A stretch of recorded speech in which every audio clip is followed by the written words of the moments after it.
In case anyone here misunderstands, social health does not happen through social media. Quite the opposite. They are toxic. A doctoral student from the US also researched this. I have to mention this now because I really think it's great. And she said, if you have this problem where you go to bed, get a good night's sleep, so you get physical rest, but still don't feel refreshed afterwards, then you actually have a different kind of deficit. And there are 7 types of deficits that we can have. If another employer offers 100 euros more and he's already sitting in his own kitchen anyway, what reason is there not to switch? You can also feel lonely even when you're in a large group. BrandTrust Life.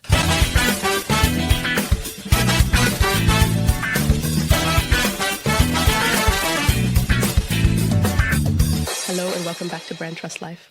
Back in our beautiful home location, back with the most wonderful duo, and I think the most beautifully hoarse voice between the two of us. Today we're once again tackling a social topic, namely the question, what is actually the next big thing after physical health and mental health? And Klaus was there. You have to tell us about it in a moment. At the original TED conference, just recently returned from Vancouver, and he immediately got involved with the topic and called me, Shalina, we have to talk about social health. And so today we're dealing with this topic, and especially looking at how is this social development actually relevant for brands, and how can it be leveraged? Do you actually regain your faith in humanity after a TED conference like that? Good question. Let's put it this way. Right now, of course, the contrasts couldn't be greater. You know, when you go into the convention center and you're in this left liberal tech elite bubble, you really enter a different world. No, this West Coast world. And we make the world a better place. And then you step outside and watch the news, and you're confronted with the East Coast world and the exact opposite. So the clash was almost unbearable. That's exactly what they're dealing with right now. And as I've never really experienced before in this way, they're having enormous self-doubt. So there's a lot going on right now, a lot of fears, but also typically American. You have to say, you can learn a lot from that. A lot of pragmatism, a lot of getting things done. That was encouraging again. What I was thinking is it must be pretty rare for you to be in such a large crowd where you find so many people inspiring, great, stimulating, and interesting. So my question came a bit from that, not just from the political context, though that too, but often when we're at conventions, you get the feeling, oh God, how has humanity actually developed? And then suddenly you find yourself in such an elite circle where every individual there could probably give a TED talk, even as an attendee. And I thought to myself, what must it actually feel like to be part of such a community for a whole week? It kind of has a Davos vibe, and they really do everything to make you feel that way. So if you compare it to South by Southwest in Austin, which we also often attend, and where there are by tens of thousands of visitors, it's a complete 180. The quality is on a level that I've never seen before in every respect. Yeah, so when you go to conferences here and sometimes see people on stage stammering around, and you keep asking yourself, can I actually focus on the content now, or do I just have to put up with everything you can't do? That just doesn't happen there. You really get a sense, especially when you see the young people presenting there, whether it's ocean cleanup or self-assembling, living modules in orbit. These are things initiated, developed, and driven forward by people under 30. Wow. So a lot of generational cliches that we usually discuss, even with our clients, are really changing there. You brought up this topic. Yeah, I think it was the introductory lecture. No, that was Casey Callum. We're talking about the woman here. She was the one who really triggered something in me. She gave the opening at South by and was at the TED conference last year. And she said that social health will play the same role in 10 years as mental health does today. I mean, I don't think it needs a big definition because, well, it's about social health in German. That is healthy relationships. I think what's actually much more interesting is how it all came about. For example, there was an observation in the eastern United States, but somewhere in the Appalachians. So in that area, scientists eventually discovered that there was a place with particularly high longevity. And that eventually caught the attention of the scientific community. And they started asking themselves, what is different there? Why do people here live so long? Then they tried to get to the bottom of it and, of course, looked at the climatic conditions, which were just like in the surrounding areas, so nothing special. Then they thought it must be the food, but there was nothing special about that either. Or maybe it's where the food comes from, or perhaps it's the water. So they really examined everything and didn't come up with any significant results that could somehow explain this longevity. And then they dug deeper. They also brought in other disciplines, not just environmental science and medicine, but also ethnologists. And it turned out that the history of this village, like many in the region, actually stems from Italian immigrants. And the special thing is, and anyone who has ever been to Italy knows this, Italians have, very small apartments and large family groups, multi-generational families live together in the same apartment. That means no one has any space. The result, life shifts out onto the street, onto the squares, around the fountains. And they brought that way of life with them. And of course, they also brought their many family connections to the USA. And that was the answer to this very, very above average longevity. Namely, the answer was that the people there, especially the elderly over 90, maintain an above average number of also social relationships in this community. I think that shows a bit, the connection between longevity and social relationships. By the way, it's not the glass of red wine, just so you know, that you should drink every day to live a long life. There are so many studies on this topic. There are also a lot of long-term studies on happiness, satisfaction, and health. And they also found that the biggest differentiator is not healthy eating and so on when it comes to being happy, satisfied, and healthy in old age, but rather the quality of your relationships. And they discovered that the happiest people are those who have a good relationship with their siblings, because on average, those are the people who know you best throughout your life, and who, in case of doubt, spend time with you or can be close to you, right? It's also very much about emotional closeness, not just how much time I spend with you, but how close how deeply I open up, how vulnerable I allow myself to be, and so on. Of course, once you've been exposed to this topic a bit, you naturally start to develop a kind of selective perception, just like with everything else. And just yesterday, I heard about a new study on the subject, which basically confirms what you might already suspect, that the issue of loneliness, that is the illness related to social health, mainly affects people in their 80s and 90s here. Another study, as is often the case with studies, shows that the levels of loneliness are especially high among 18 to 30-year-olds, even though their level of connectedness is also particularly high. And here, too, the connection is clearly pointed out, just in case anyone misunderstands, that social health does not happen through social media. On the contrary, they are toxic. And as we've discussed before, they force us into comparison. They present illusions. They promote ideals that we then try to live up to, which have nothing to do with reality. So social networks are poison for social health. Real relationships are what truly matter. Lonely or alone? Alone. Team effort or done by yourself? Team effort. Yeah. Pub or club? Yeah. Pub or club? Yeah, that was a bit of a socially desirable answer. Pub or club? Pub or club? I wish I were a club person, but honestly, I'm a pub person. It gets tougher now. Oh, God. Being approached or approaching someone? Guys, pay attention. So if I want someone, I'll go up and talk to them. I do that myself. You can tune out again now. You can go back now. Family or friends? Family. You've already asked me that.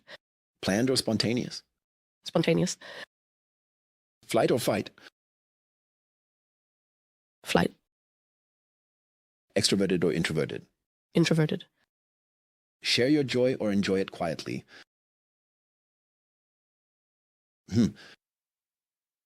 Introverted. Share with few share. And the last one. So 3 friends or 30 friends? 3. We've been socialized so that, especially in younger generations, communication is heavily focused on social networks. People don't pick up the phone anymore. They just text. And the problem isn't just the comparison, but that this social interaction, which I still have, is being limited.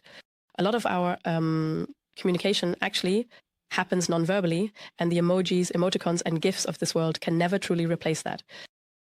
And we still long for interaction, for contact, but it has simply shifted elsewhere. That's why you no longer get that sense of satisfaction, but often you don't even realize it's because you're not having that contact in person. I also read a similar study showing that especially among people under 30, under 40 in Europe, in America it's the same actually, but even more pronounced. They simply no longer have personal contact. They still have a large network, but you can still feel lonely even when you're surrounded by lots of people. But if you want to steer this towards, let's say, professional life, that's also an aspect, right? This huge push for working from home naturally goes hand in hand with the loss of social relationships in the workplace. We really only have, let's say, 3 sources from which our social relationships are drawn. One is, as you already mentioned, the family. The second is social life, clubs, friends, and so on. The third is the workplace. That's it. That's all there is.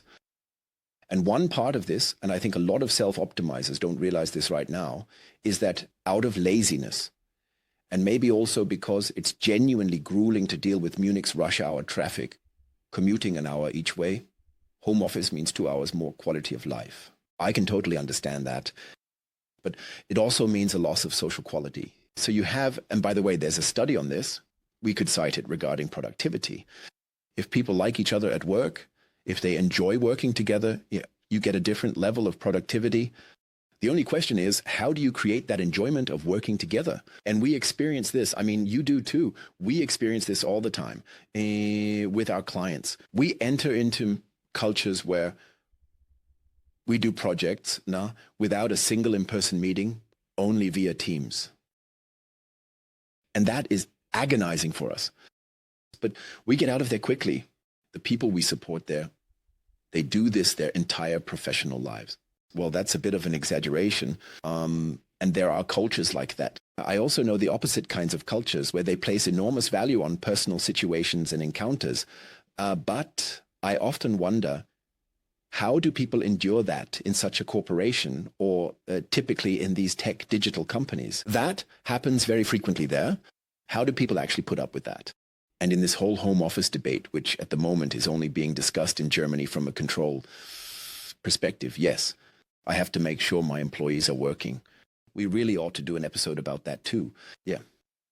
But what is rarely ever discussed is that the quality of social relationships affects productivity because employees' well-being increases.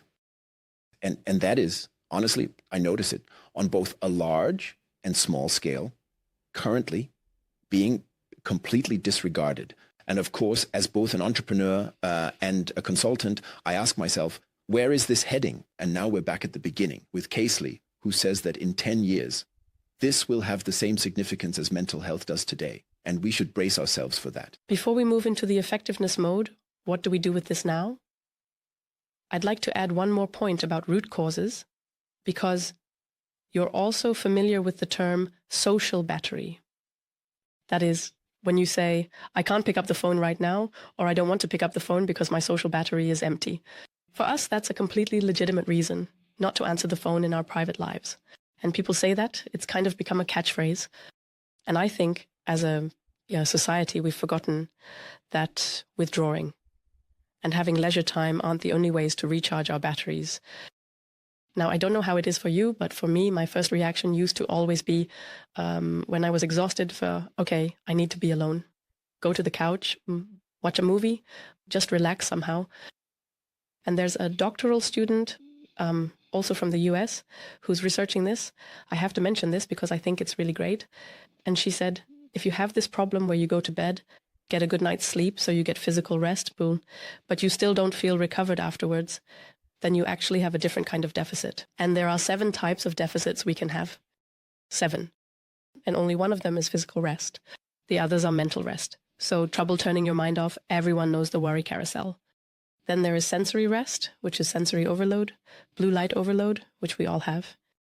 It's completely unnatural for us to have that kind of light frequency after 5 p.m. Then there's spiritual rest. We all have a deep need for connection with something greater. You get that when you go out into nature. When you look at art, then you have this feeling, somehow life is even bigger. There's more to it than just the daily grind. And then there's also emotional rest, which is closely connected to social rest.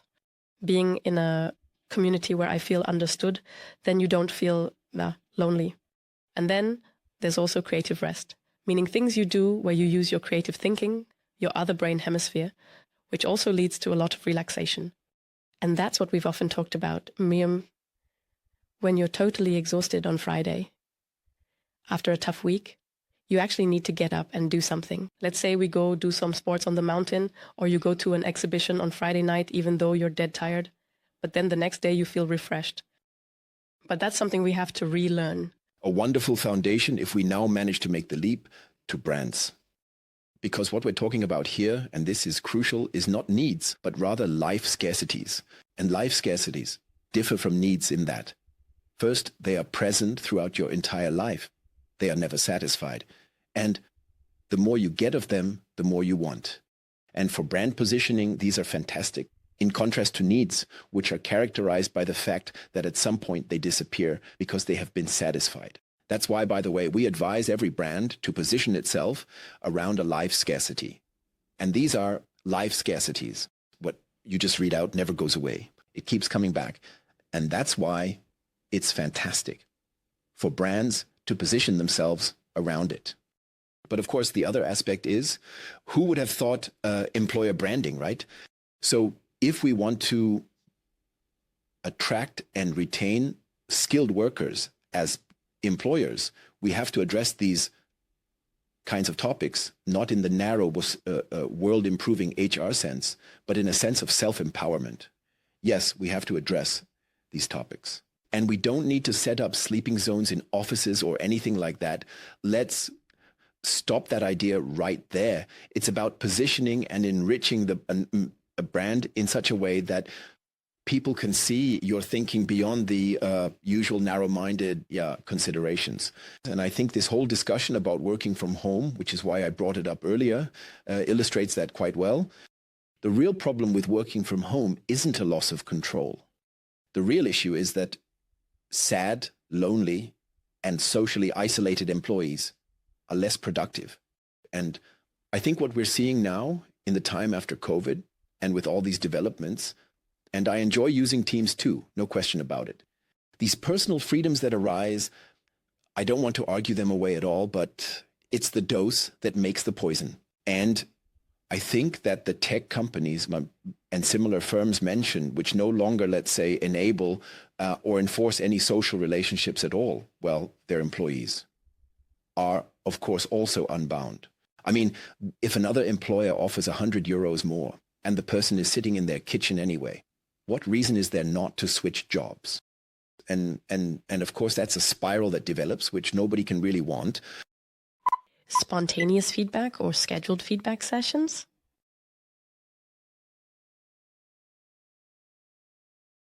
Both. Depends on the situation. Have few or many friends? Few. Would you rather spend 5 days in an open plan office without noise cancelling, or 5 Zoom calls with people who just want to share something briefly? 5 days in the open plan office, definitely. The desire. Say shut up or sigh passive-aggressively? Say shut up. The other thing, just doesn't work with us. Would you rather say I'm totally with you or I feel you?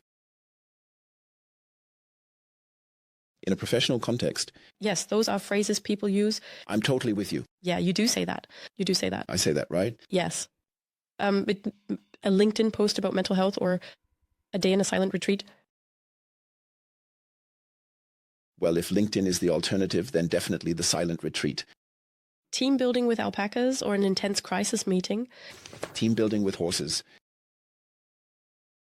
Would you rather be considered difficult or socially incompetent? Difficult. To broaden the picture even more, there's also a study that shows when people have healthy social relationships, it benefits society as a whole. I was going to get to that too. It's a big problem, the current division in society. Yeah, but where does this division actually happen? Division happens when I'm sitting alone at home in front of my screen, consuming all that AFD crap. Yeah, or the fake news, because there's no one there to debunk it for me.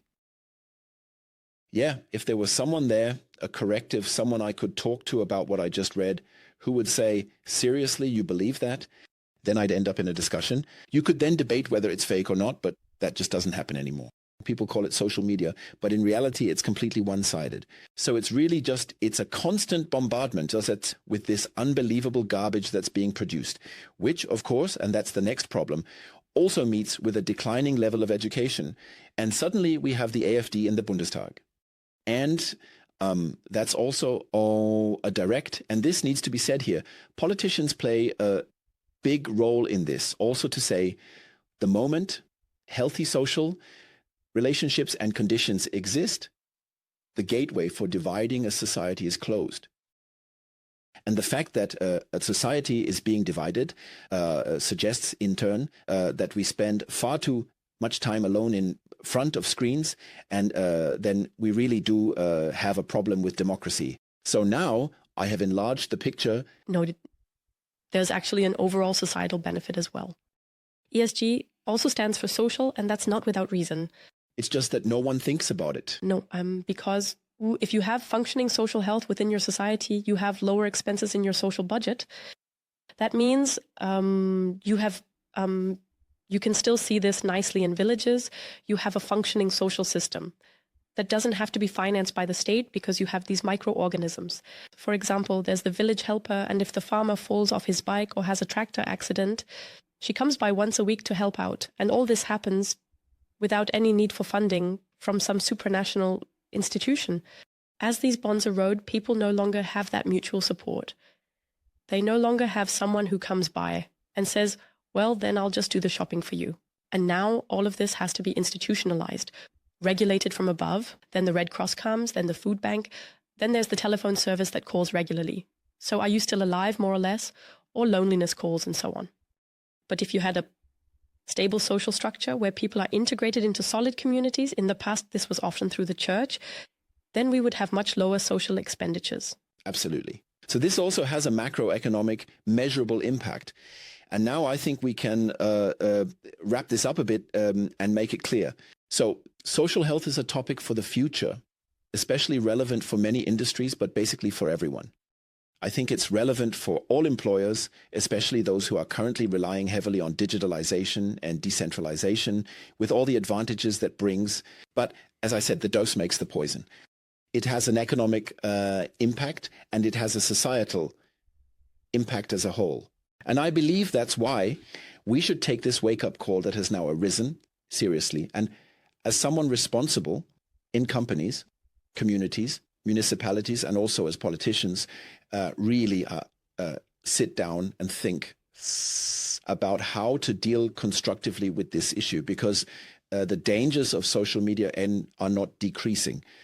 Again, I am not against social media, but this one-sided exaggeration that is happening. And especially because you mentioned it, Shalina, with Generation Alpha, who are really completely, Gen Z was already highly digitalized, but the Generation Alpha issue, that's on a whole other level. And I also don't believe that banning phones in schools will help. And schools themselves need to know how to handle this issue. There are also a few other reasons for that. Yes, so with bans, but that's a typical German reaction, especially in the left liberal milieu, and we won't get anywhere. Instead, we need to move forward with enablers. No, the problem is that through social media, again, or through technology, leisure time has become individualized. In the past, relaxation time, your the expert on the past. But back then, people would sit together in the evenings and play cards. That was how people unwound, how they relaxed, or at most I would read a book by myself. But relaxation time used to be very social, and that's just not the case anymore today. Gaming and so on. There are still some social aspects there sometimes, but for the most part, leisure time has been individualized by technology, and that's only getting stronger. And as a brand, I don't have to, I can actually see this as a real opportunity. If you look at these club communities, how rapidly they're growing and how brands are defining themselves, positioning themselves, and selling more through them. Take Rafa as an example, the cycling community. Yes, or jogging with Nike. Exactly, highly analog formats that are closely related to the brand product itself, and where people can participate in a community. That's the big longing we have today. And also the loneliness in cities, which often happens because I can't find people to talk to, people I feel I belong with because we share a value. And we have to seek those out much more actively than we used to. Then I knew it. Telephobia is the surprise. So phobias are fears. Tele means distant, or so distant fears. Almost. It's the fear of answering the phone. The fear, not the laziness. Can you relate to that?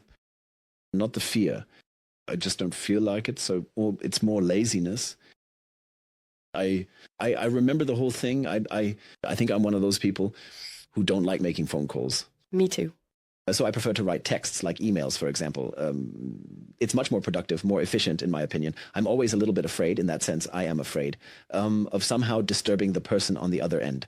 These days, there are even workshops in companies, especially in the Netherlands, specifically for Gen Z, that teach them how to answer the phone and help them overcome their fear of picking up the receiver. What is the fear? Now listen, it might sound absurd, but I sometimes have it myself. It does sound absurd, of course. No, I actually do have it sometimes, and I can really relate to it. So they've measured it. The heart rate really does go up. When the phone rings, especially if it's an anonymous number and you don't know who's calling, I don't answer those anyway. If someone calls me anonymously, they might as well not bother. No, or a strange number. One you haven't saved. That's different, but I won't answer anonymous calls. You answer calls from unknown numbers? Yes. So the explanation is that back in your day, when the main means of communication was the telephone, and especially landlines where you had to be at home, phone calls were often positive. For us nowadays, because there are so many alternative ways to communicate, a phone call usually means it's the authorities, something has happened, or someone urgently needs something from me. That means I'm confronted with something I have to respond to immediately. I can't withdraw, and I'm instantly caught in a social interaction that I'm not really used to anymore. Even with my work phone, do I answer calls in my private life? Ugh. Even just having to call somewhere to reserve a table. Biggest pain. I really have to pull myself together and say, Shalina, you're just making a call. It's just a phone call. I really hate talking on the phone. There are 3 things I've noticed that I think I'm afraid of, in quotation marks, but you probably aren't. One is, I'm home alone and someone rings the doorbell. In Vienna, like, oh, why is someone ringing my door? No one I know, no one I'm expecting would just ring the bell like that. It's different in the countryside. Mail. Getting mail. Letters is never anything positive. And the third thing is actually phone calls. It's really like, oh God, I have to deal with my pile of mail. Wow, you really are quite anxious. So don't ring the bell, don't write, and don't call Charlene. There are a lot of funny comedy reels about that. You can just Google it. You'll find them right away. No, really. Or ChatGPTIN. Don't Google. No, really funny. Are you still Googling? No, ChatGPTIN. We're using ChatGPT now. So how's the credit? Reacting to these kinds of media? That's really how it is, just like how they deal with mail. Like the boomer gets mail, opens it, and then takes action. I know those reels. And then Gen X, they don't even open their mail anymore, the note taker. It's the same for me. The mail piles up, and after a month, I think, now I really need to check it. Is there a reminder notice in there? If in doubt, I probably got it by email anyway. I was just thinking, I think we really need to do a social health check at BrandTrust. When we take a company apart and want to understand its DNA, we should really check out these social relationships, see what the social health is like within a company, and therefore also within the company brand as an employer brand. But of course, many are also brands that sell themselves. I think that's actually a really interesting point as well. Maybe as a final piece of advice, if you have a productivity problem in your company, take a look at your social health. Very often the problem isn't in the processes and so on, because if you have good social health, you can sometimes work around processes, 80-20, serendipity, more, and you'll reach your goal faster. Be brave, yes. Thank you, Klaus, for this inspiration. We'll hear from each other again in 2 weeks. Thank you very much for watching. Feel free to subscribe to our channel, just like I already have. Lead by example, and you don't have to call anyone to do it. But we'll ring then. Bye and take care. BrandTrust, live.